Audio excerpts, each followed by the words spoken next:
Hello everyone, welcome to our webinar on Bos AI Software Development Sessions. I'm Athul from the NPU AI Software Development team here at Bos, and I'm going to introduce convolution operations and how to perform convolution as a parallel operation in a multi-core system. So I hope you have a better understanding of convolution and multi-core operations after my explanation today. Okay, so before we understand what a multi-core convolution is, let's try and understand what an NPU is. A neural processing unit is a specialized computer microprocessor designed to mimic the processing function of a human brain. So you can think of it as the next level computing after CPUs and GPUs. So what we have here is a simple block diagram for an NPU.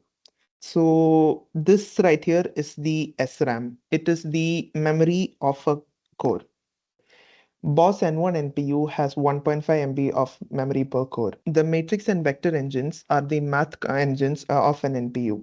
So they perform the multiplication and accumulation, so MAC operations, as well as more niche and complicated computations. These 5 RISC cores make up the RISC-V architecture that our NPU is based on. We see 5 cores. It is a type of microprocessor that uses small but highly optimized set of instructions to perform tasks. These 5 RISC cores make up the RISC-V architecture that our NPU is based on. So as you can see, all of the cores are arranged in a grid pattern like this. The cores can communicate with each other using these routers here. The routers help transfer data between cores.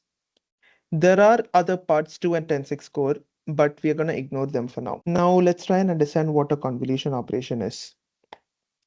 So most of you here might be familiar with what a convolution is, but I'm going to go through it in brief. Convolution is a mathematical operation that extracts features from an image to output a condensed representation of the image. So there are various parameters for a convolution that we'll understand soon enough. Let's consider this image here. It is a simple black and white image. Let's assume it has 16 pixels. So it is arranged in shape of 4 by 4 like this. The convolution operation is the sliding of a kernel, a convolution kernel that you see over here, along the image according to the parameters, which in this case would be the kernel of size 2, stride 2, and padding 0 to get an output of this shape. For example, we have a kernel of shape 2 by 2. We slide the kernel along the image and multiply each element of the kernel with each element of the image to get our final output. So when we add all of those multiplications together, we get the first output. Then we slide it on to the next one and we get the next output. We slide it along through the entire image until we get our final convolution. So what are the channels of an image? Initially, we saw a black and white image. In a black and white image, each element of the pixel represents the intensity of the white of an image.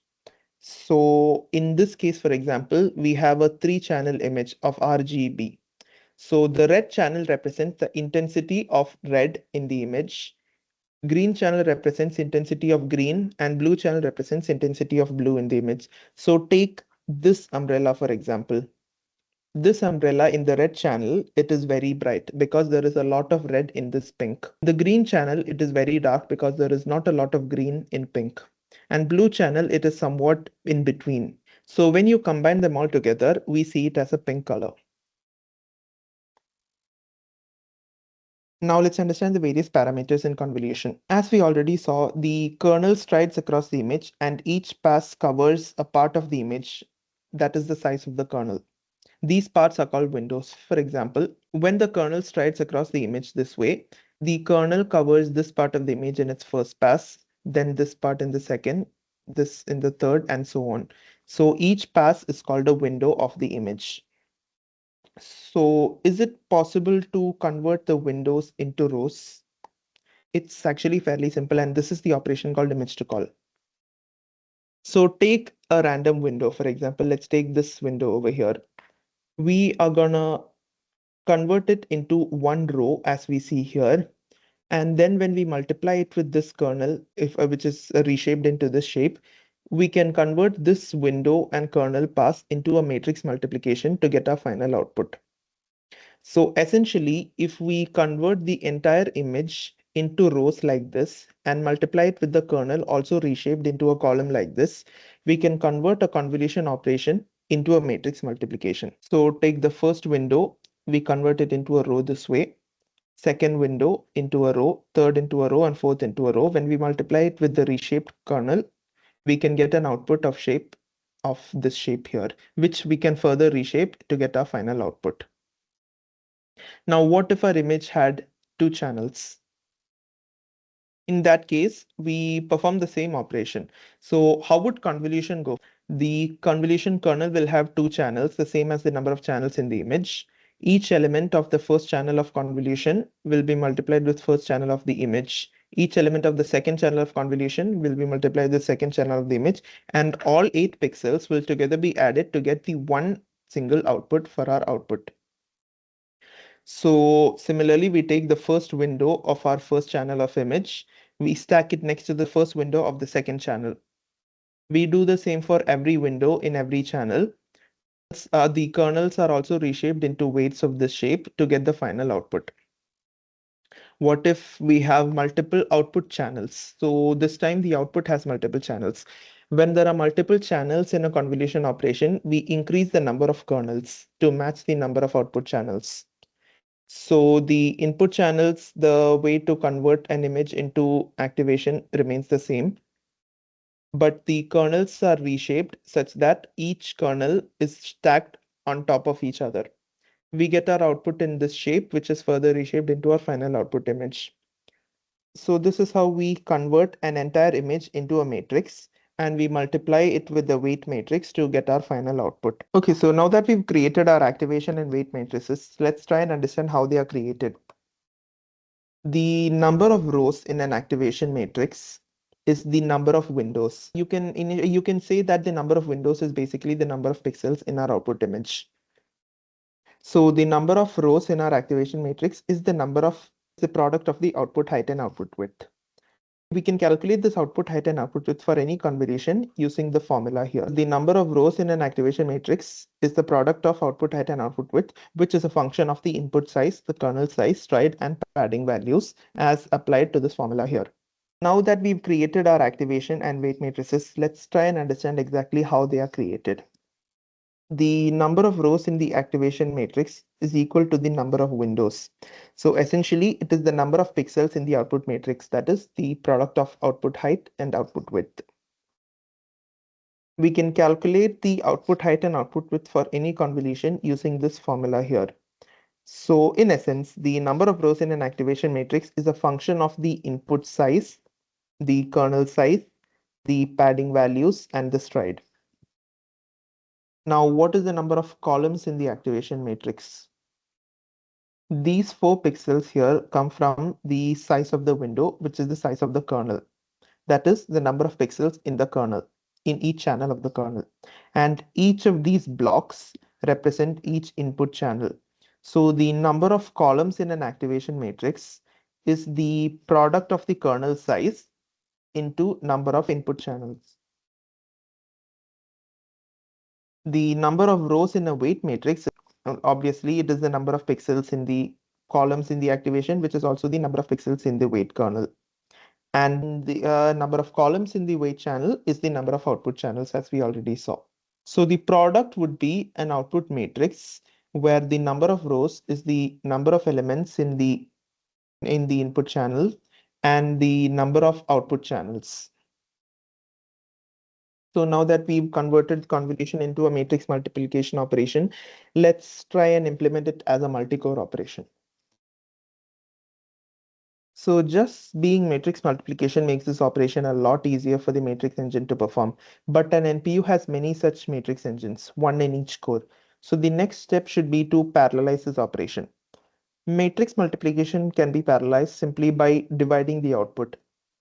So consider our two input channel, two output channel example. This is the input matrix which we converted from our image, and this is the output matrix. This is our output. As you can see, there are 8 pixels in our output. These 2 pixels here represent these 2 pixels of our output.